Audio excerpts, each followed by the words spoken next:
As others are fidgeting, impatiently waiting for the explosions to stop, Chen is reading pages from a math book.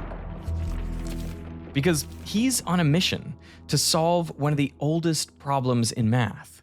A child can understand the statement, but the greatest geniuses in mathematical history have not been able to solve it. In the year 2000, a publishing house even offered a $1 million prize to anyone who could solve the problem. But for nearly 300 years, everyone who has tried has failed. So the problem is this. Can every even number greater than 2 be written as the sum of 2 primes? So that's the problem.